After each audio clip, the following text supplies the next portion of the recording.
My name is Richie Rivera, and I am the Director of A&R and Licensing for Pulse Records. Prior to that, I was the Director of Creative Affairs for Sunlen Records, which was an independent record label out of Los Angeles.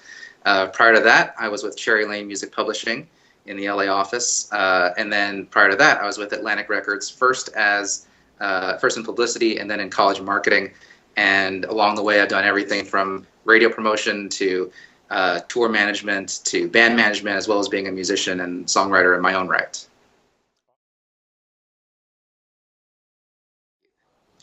So first and foremost, the major thing that we look for is sound quality. In a day and age where home recording technology is so prevalent and distribution methods are so available to artists, we still need broadcast-ready masters, because a lot of our clients, we work with TV, we work with music video, and it needs to stack up to any artist that's out there. Even though we offer high-level opportunities to independent artists, they're still in competition with major label artists for those same opportunities. And so they need to be able to play with the big boys. So if an artist has the ability to professionally record, mix, master their own material, fantastic, go for it.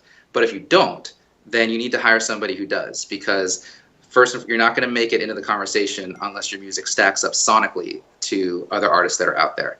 I would say the second thing that we look for is really make sure that the music you're submitting matches the brief, that matches the opportunity. A lot of people will see, let's say, an opportunity that has like a dollar figure attached to it. They'll see like a $2,000 payout or $10,000 payout or $50,000 payout, and they'll just start clicking submit, without reading the kind of music that we're actually looking for. And all that does is you're basically playing the lottery, and all that does is waste your money, and it wastes our time. Like, we need to make sure that the music we're getting matches the kind of music that we're looking for. So really take the time to read the opportunities in full to make sure you have the kind of music that we're looking for. If you're not familiar with the type of opportunity, let's say if we're looking for a video game placement and you don't play video games, go to a store, check it out, listen to what other video game companies are putting out, listen to what, if it's for a sports thing, watch a football game, watch a basketball game, listen to the kind of music that's actually being picked, and then you can sort of judge your music accordingly to figure out whether or not it's something that you're a fit for. And then finally, I would say, is lyrical content. And that's important because, again, most of our opportunities are for broadcast television or for mass consumption.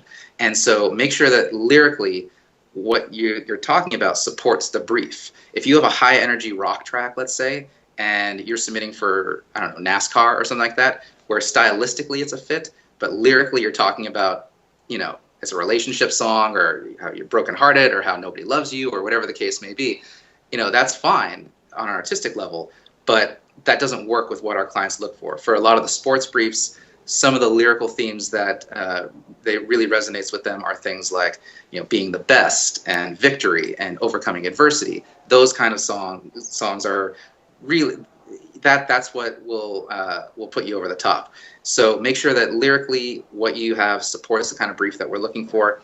And also, and it kind of goes without saying, I would think, I thought it was common sense, but it's not, is profanity, which is, again, we work with a lot of high-end clients, people, everything from retail consumers to music videos to sports to video. I mean, there's a lot of different avenues, and if you drop an F-bomb, you're done. Like, we would love to pitch you. The song may be awesome, it may be a perfect fit, but if you drop an F-bomb, we're done. Like, it's a conversation stopper. And so I would say it's really easy to do. If when your final mix down, have your engineer just do a quick pass where you do sort of a self-edit or self-censoring to just make sure you have a clean version. We would never tell an artist what they can and can't say, and what they can and cannot express artistically. But just know that if you're going to say certain words, it will close certain doors. Once you step into this world, you now have to play by these rules. And as conservative and as restrictive as they may be on an artistic level, it's just a reality. So make sure that you have a clean version.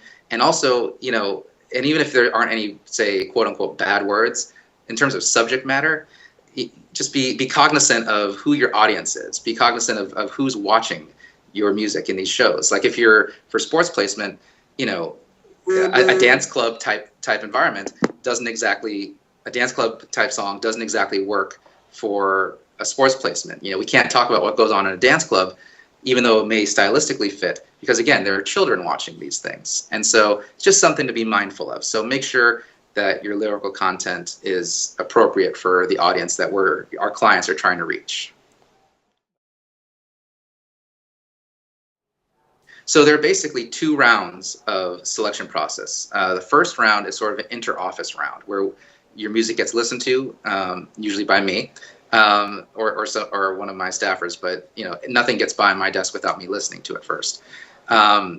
So if it makes it past that round, again, with the sound quality, the music matching the brief, and the lyrical content issues, if those are all good, then we'll pass it around the office.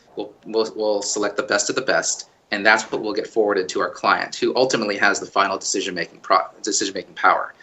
From there, if the client likes the track, we will get in touch with the artist. I should also say that once your track has been selected by our office, you will get, the music will be placed on hold. You'll get a notification, and you'll get a little note requesting a streaming link, because most of our artists, or most of our clients rather, they prefer streaming. They don't like attachments. It clogs up their inbox and just kind of freaks them out. So what we'll do is we'll request a streaming link from you. That is what we will send over to the client. If they like it, we will then get in contact with the artist, and we will give them the appropriate paperwork and whatever further steps they need to take in terms of whether or not they need to upload their final master anywhere, and we'll take it from there. I should note that just in terms of time conservation, on Xray, I know that there's an option to actually formally select a track for a particular opportunity. We just, as a practical matter, we rarely do that. But we do put in the note saying that if your music is placed on hold, we kind of explain the process, and then we say if the client is interested, we will get back to you and we will let you know. And again, I need to stress that we never pitch anything that we don't believe in. We recently ran on Xray a fantastic TV ad campaign where we received hundreds of submissions. Out of those hundreds, we submitted 10, and we believed in each one of those 10 was a great fit. Whether it was at that point, it's up to the client's kind of subjective taste and the editors and what works for their for their needs. But we never pitch anything we don't believe in. So even if you don't get selected, you should still be very proud of how far you got, because you beat out 90% of everybody out there. So it's a nice takeaway. Well, what we love about Xray is, on our end, is the ease of the user interface on the back end. It's very transparent.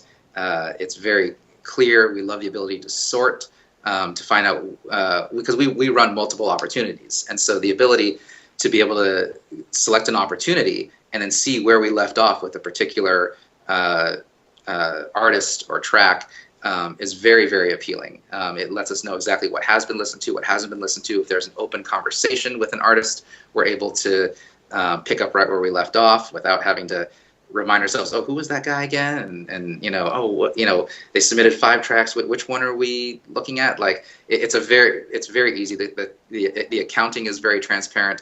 And it's a wonderful platform, and we work with a lot of platforms, and we wish everybody was as easy to use and as friendly and as responsive as Xray is.